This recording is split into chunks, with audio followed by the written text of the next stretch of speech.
এই আমরা ভাতিন্ডা ফলস এসে গেছি। এখানে পার্ক, এদিকে শৌচালয়, খুব ভালো শৌচালয়। আর এই বন্ধুরা, এই আমি, আর এই মেলার দোকানপাট অনেক কিছু আছে। মেলা না, এই যাই হোক দোকানপাট মেলার মতো বলা যায়। হ্যাঁ, তারপরে এই একটা মন্দির মতো আছে। এই একটা কিসের মূর্তি জানি না, বেসিক্যালি পিকনিক স্পট। আজ আমরা প্রথমে ধানবাদের A1 হোটেল বাসে ছিলাম। তো সেখান থেকে ধানবাদ থেকে পুটকি পর্যন্ত, আপনারা যেটা হচ্ছেন সেটা না, পুটকি পর্যন্ত এখানে অটো ভাড়া 25 টাকা। তারপর সেখান থেকে মুনিরি হসপিটাল পর্যন্ত সেখানের ভাড়া জনপ্রতি 10 করে। তারপর সেখান থেকে যদি আপনারা এখানে এই ওয়াটারফল পর্যন্ত আসতে চান, কি ওয়াটারফল বলেছেন? বাদিন্ডা ওয়াটারফল পর্যন্ত যদি আসতে চান তাহলে 150 টাকা করে একদম রিজার্ভ পাবেন।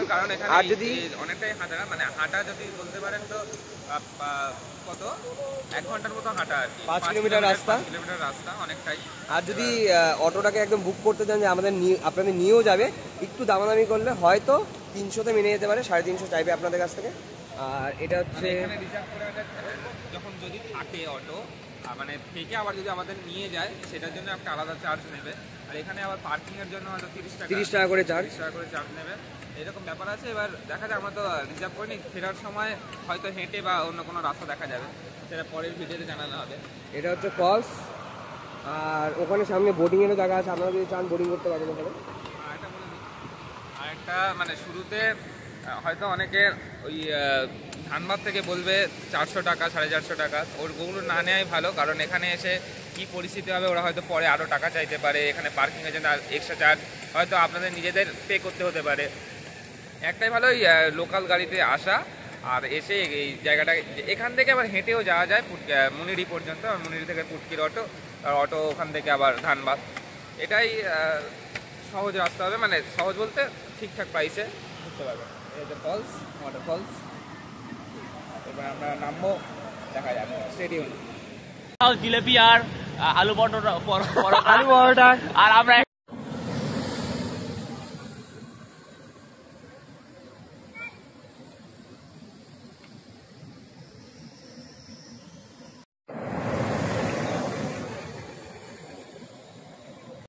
এখানে সবাই পিকনিক করতে পারে। এইসব এই জায়গা, এইদিকের এইসব জায়গা, এই স্পট গুলো মোটামুটি, এগুলো যদি পিকনিক করতে হয় একান্ত এইসব মানে জায়গা করা আছে, এগুলো তাহলে আগে এসে এইসব করতে হয়।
থেকে এখন বাড়ি ফেরার পথে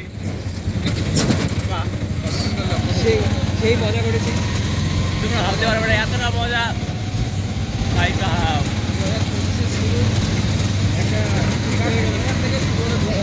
আর সবথেকে মজার ব্যাপার হচ্ছে আমার বাড়ির লোক কেউ জানে না আমি যে এখানে আছি, জানে এখন আমি কলেজে আছি।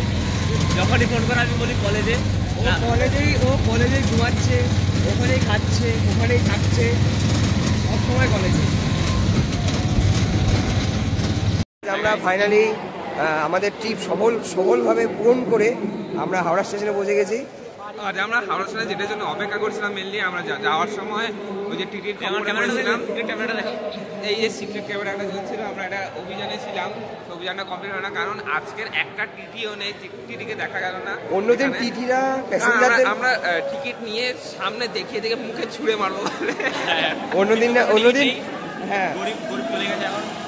আমরা গরিব ইন্ডাস্ট্রি বলছি পুরো ইন্ডিয়ান রেলওয়েকে, হ্যাঁ হ্যাঁ কোনো টিটিকে বলছি না, আপনারা পার্সোনালি নেবেন না, আমরা একদম পুরো সরকারকে বলছি, মানে ইন্ডিয়াকে বলছি। তা আমরা অন্যদিন টিটিরা প্যাসেঞ্জারদের খোঁজে, আজকে আমরা টিটিতে খুঁজছিলাম কিন্তু একটাকেও পেলাম না দুর্ভাগ্যবশত। কারণ আমরা আগের দিন যা আমরা আজকে খুব মানে প্রচন্ড একদম মোটিভেশন নিয়ে রাগ সমেত সবকিছু সমেত একটা বসেছিলাম যে আজকে একটা টিটিকে একটা ধরতেই হবে। ওর জন্য আমরা মেট্রো মিস করলাম, হ্যাঁ মেট্রো মিস হলো সেটার জন্য, কিন্তু পেলাম না। যে কাউকে একটাও দেখতে পেলাম না, একটাও না। আর যাওয়ার দিনে পর প্রতিটা পদক্ষেপে একটা করে টিটি।